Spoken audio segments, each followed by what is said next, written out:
Assalamualaikum warahmatullahi wabarakatuh. Hari Sabtu, tanggal berapa ini ya?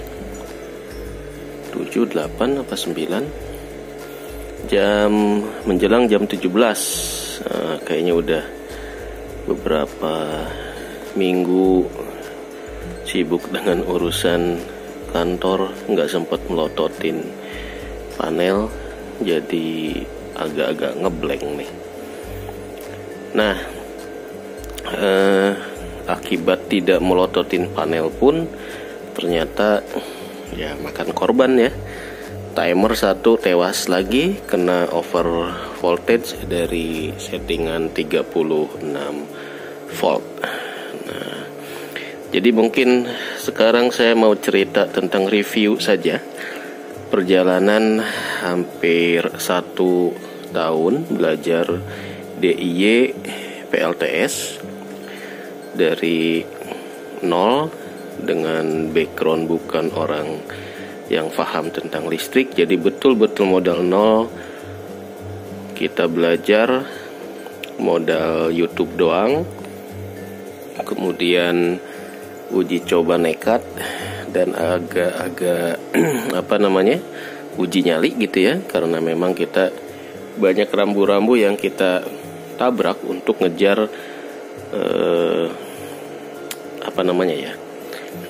untuk ngejar keingintahuan, khususnya tentang penggunaan baterai. Itu banyak sekali kaidah-kaidah yang saya tabrak lah gitu ya. Harusnya kita disiplin kalau mau awet. Si baterai itu misalkan di level 12 sudah kita stop, tapi saya hajar terus. Kenapa harus dihajar? Ya karena ngejar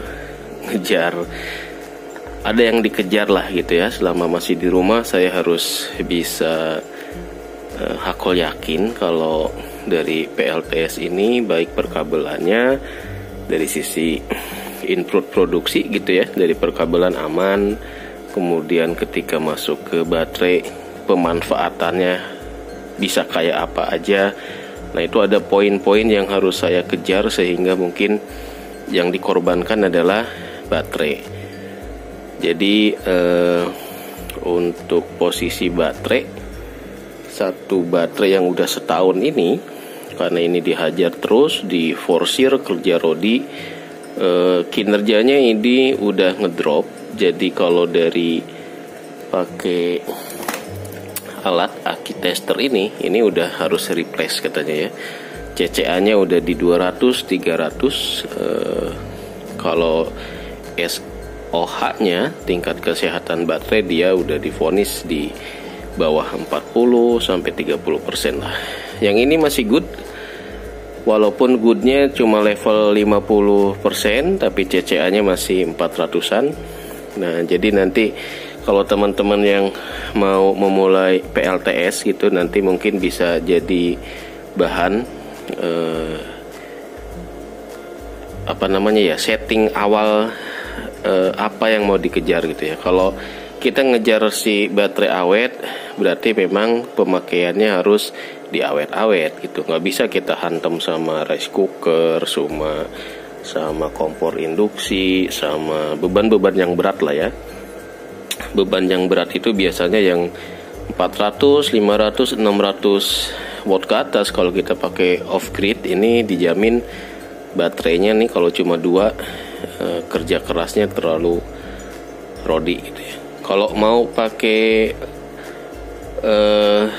beban-beban perabot rumah tangga 400, 500, 600 watt ke atas, maka disarankan sih kayaknya si baterainya harus main 4 biji gitu ya, 400 Ah ke atas. Kalau cuma 2 ya akibatnya seperti ini, cepat ngedrop.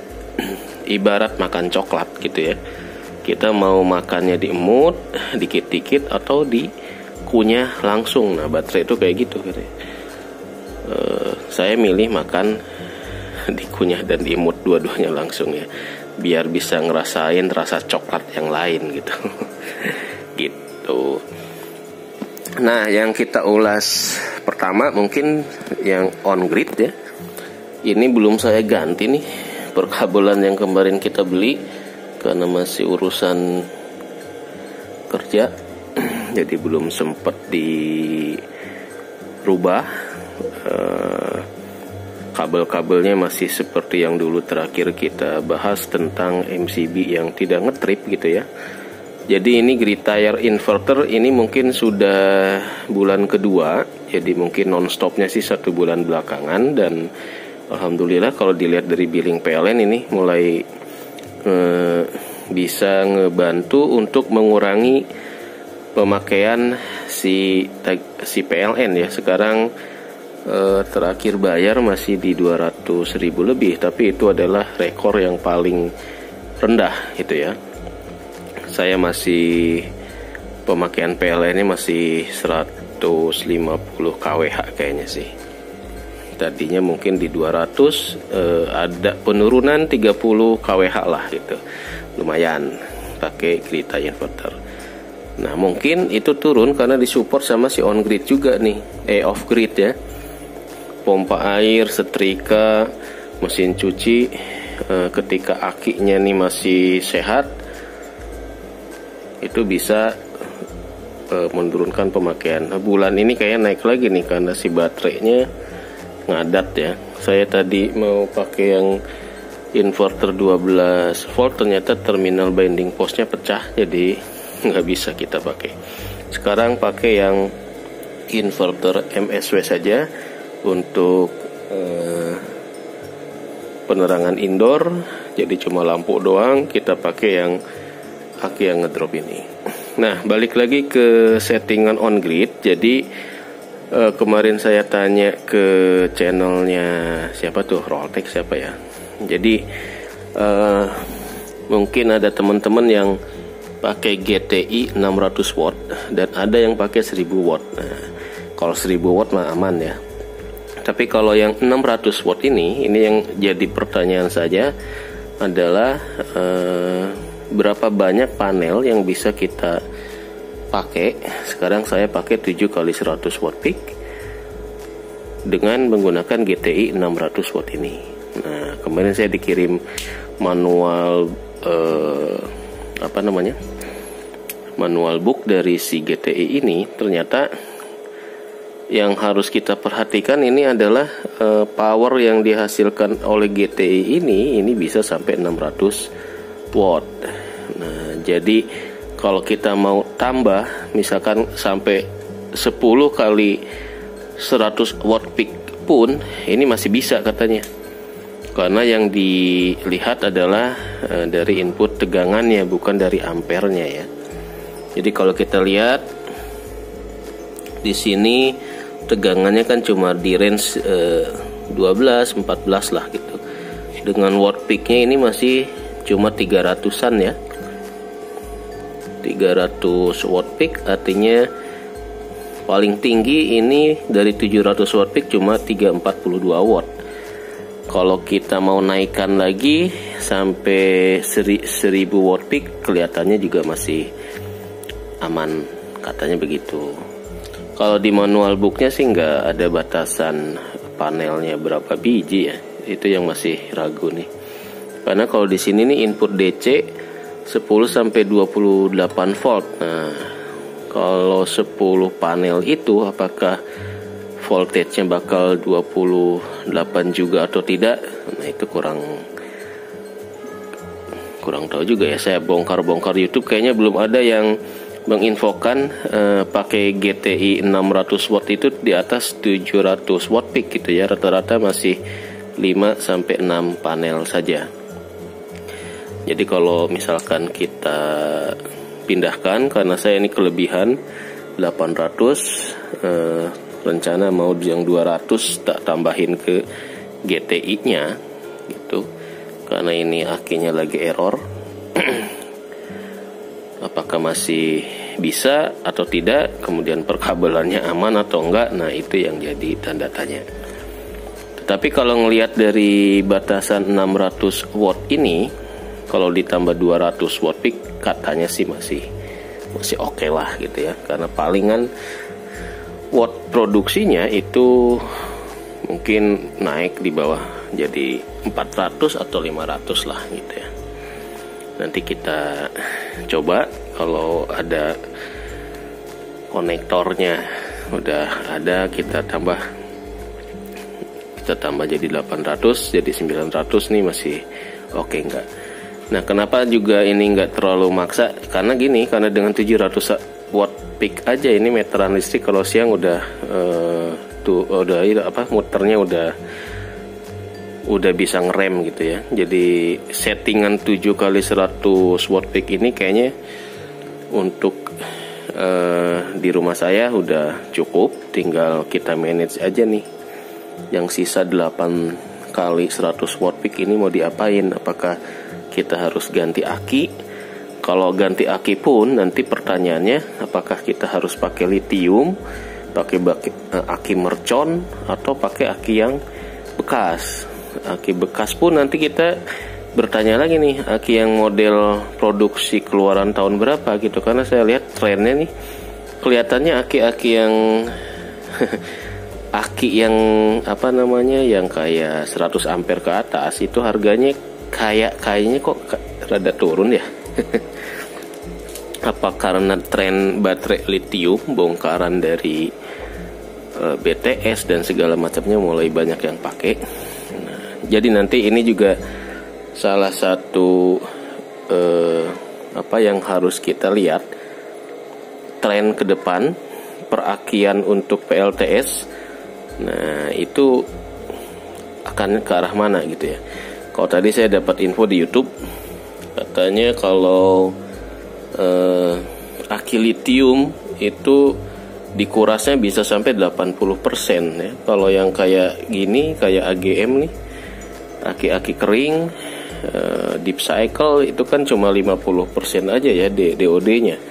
Jadi kalau kita punya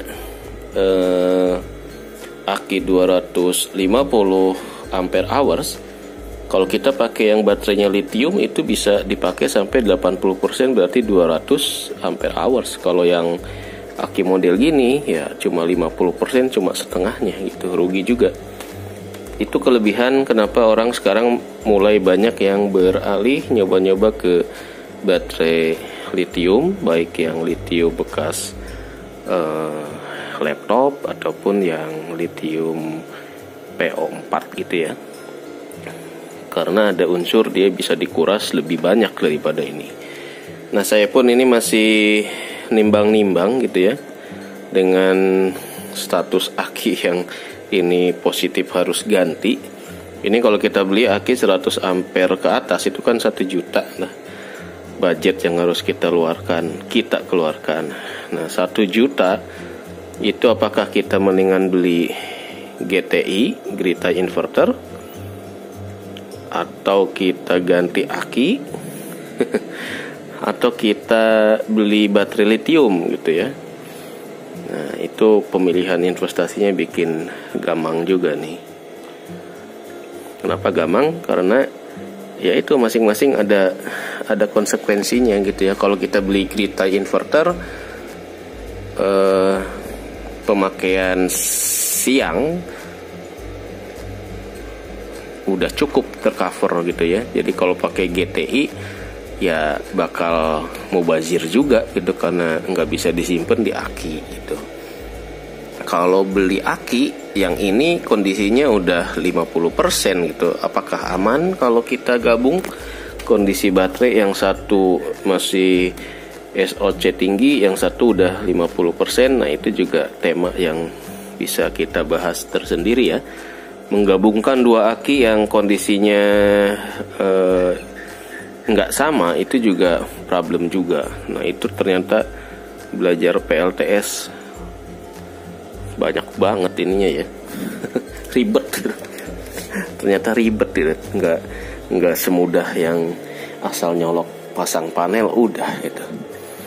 Nah, jadi saran saya kalau buat teman-teman yang mungkin mau memulai PLTS, nanti bisa dipertajam lagi arah ke depannya, mau fokus ke on grid atau ke off grid gitu ya. Jangan sampai kayak saya nih, jadi semuanya dihantem, akhirnya jadi bingung harus benerin yang mana dulu nih. Ya, enaknya hantem kromo kayak gini, jadi semua ilmunya dapet sih. enaknya seperti itu. Jadi untuk perakian mungkin kalau beban-beban yang load berat, nah misalkan kita tujuannya mau menyalakan mesin cuci, jet pump, kulkas. Nah, saran saya sih mungkin lebih condong ke si on grid saja yang diperkuat ya. Kalau off grid nanti yang kena adalah di perbateraiannya. Tapi kalau kita mau nyantai-nyantai, mau belajar off grid, kemudian kita nggak maksakan menghantam kerja rodi si akinya, jadi akinya cuma buat lampu-lampu. Nah, ini bisa nih diperkuat si off gridnya. Nah, jadi kesimpulan kita ya mau nggak mau memang kita harus ada dua seperti ini. Atau yang paling ideal pakai hibrid, tapi si controller hibridnya masih mahal juga ya. Oke, mungkin demikian curhat di minggu ini. Jadi sementara masih menimbang-nimbang.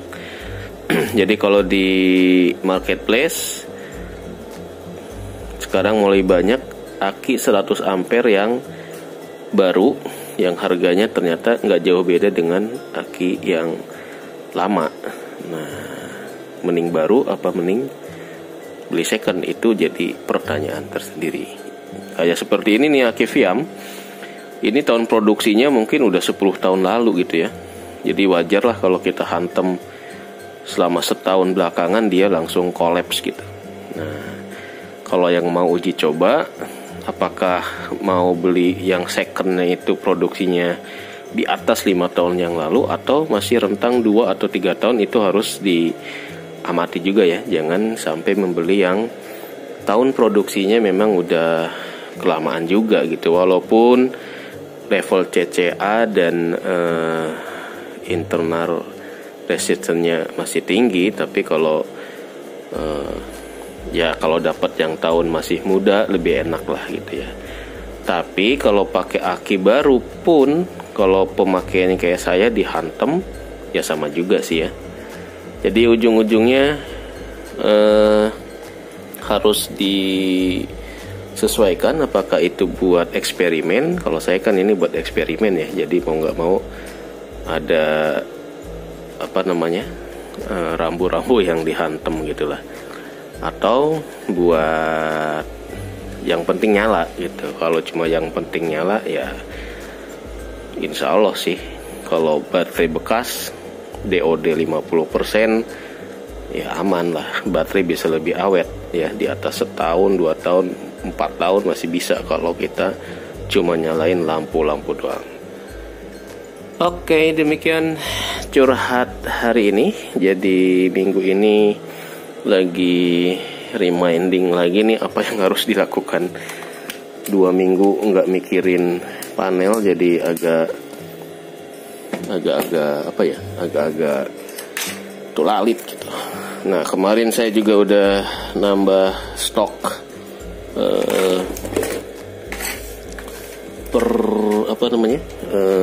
ini nih stok MCB buat nambah safety device. Saya pesen yang si hitam lagi.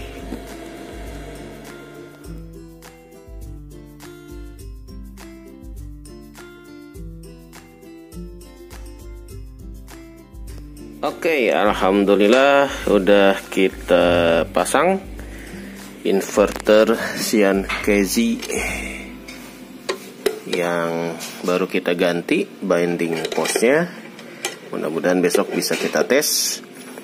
Kabel dari aki ke inverter pakai kabel jumper aki mobil, jadi nggak pakai AWG 10. Mudah-mudahan bisa menghindari dari overheat. Dan di belakang terminal ini mudah-mudahan sih kenceng ya, walaupun nggak sekokoh si Kenika bindingnya karena dia ukurannya kecil. Nah, seperti Kenika ini nih, ini sangat gede, sangat mantap sekali. Kalau yang ini saya agak belum tahu juga nih apakah nanti bisa goyang atau udah cukup kokoh. Kita tes besok hari. Sekarang tes 12,3, pemakaian lampu indoor 40 watt dan kipas USB buat mendinginkan inverter. Ini 50%, kondisi SOH-nya yang ini tinggal 20, jadi kurang ideal memparalelkan aki yang masih terdeteksi good dan yang sudah replace. Tapi ya nama juga belajar darurat. Oke, besok kita tes dengan beban yang agak besaran. Sip. Ini beberesnya nanti berantakan banget.